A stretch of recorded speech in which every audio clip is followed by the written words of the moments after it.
Hey friends, welcome to the Push Patterns channel. My name is Craig. Today we're going to be figuring out if we can record vocals in Ableton Live. Now, spoiler alert, yes you can. Of course you can. It's a fully functioning DAW, which means you can record audio to a very high professional standard. So let's figure out how we get audio into Ableton Live and how we can record vocals. First thing we need to check is that our audio interface is connected to our computer. It's done via the connection lead, which can be Thunderbolt, USB, USB-C, and then you need to make sure it's connected to your computer. Make sure you've gained the microphone up enough so there's volume coming into the audio interface as displayed on the metering here. Also, if you're using condenser mic, make sure you have plus 48 volts turned on to power the mic. If, like me, you're using a dynamic mic, you do not need this option here. Make sure you have also plugged in your headphones and that you have turned the headphone dial up. Just make sure you can hear audio coming either from your sound card or out of Ableton Live. Once you've done that, ensure also that you have your microphone plugged in correctly. You'll have a XLR lead plugged into an input and it's plugged into the microphone. Sounds pretty basic. You know, there are times when we are pulling our hair out because we've got no audio and we just haven't plugged our microphone in. I'm guilty of it on multiple occasions. Now let's set up the preferences in Ableton Live by pressing Command, or Control, on Windows. Go to the Audio tab. Make sure you set the audio input device to the same as your audio interface.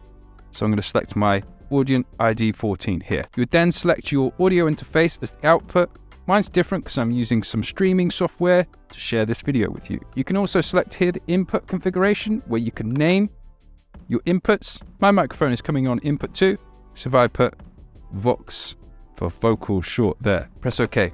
Now that's an optional thing, but I just like doing it. It's like good housekeeping. You then need to select your sample rate. That affects the audio quality. 44:100 is the professional standard.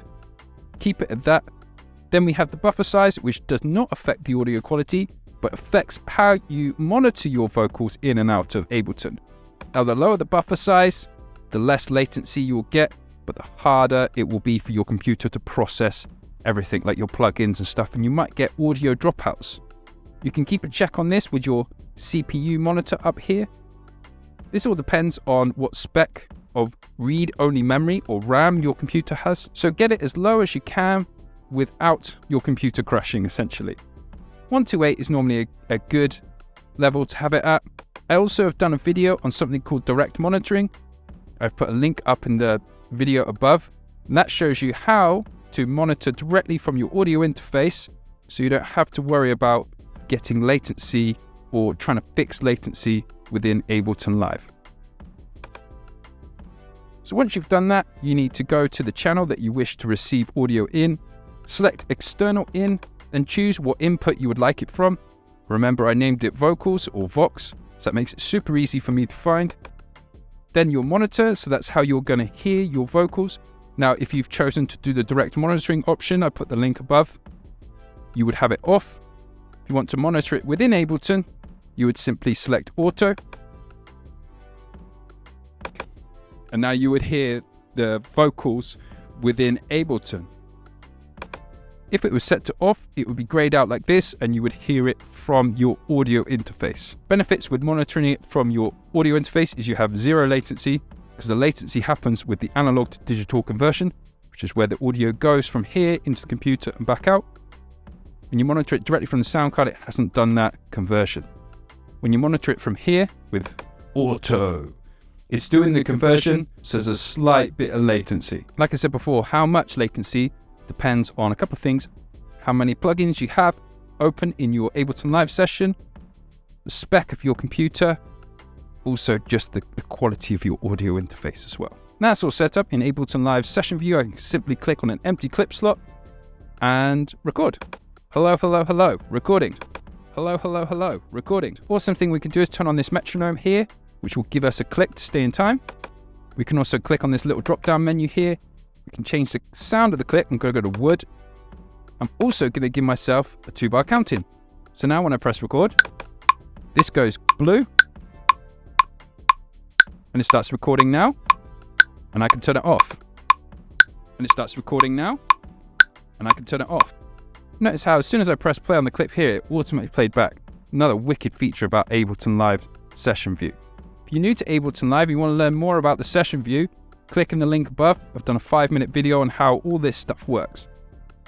The other view to record into is Ableton Live's Arrange view. I'm going to engage my track that I just recorded on by pressing this little dial up here. Click where you like the recording to start and press record. 2-bar count in and then it will start recording.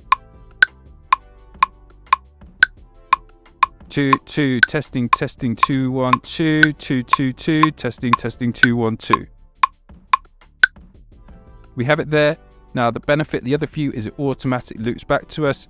This view, it doesn't automatically loop back to us, but we have more options for editing. If you struggle to hear your vocals when you record in, it's a problem with all the other tracks you have in your Ableton Live session being too loud. Simply click on one of the channels and click on the other ones to highlight them all and just pull the volumes down until you can hear your vocals better. It's better you pull all the music down around your vocals, then you boost your input signal on your audio interface and it distorts.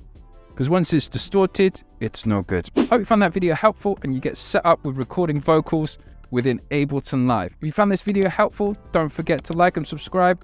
Turn those notifications on so you never miss a video. Bye for now.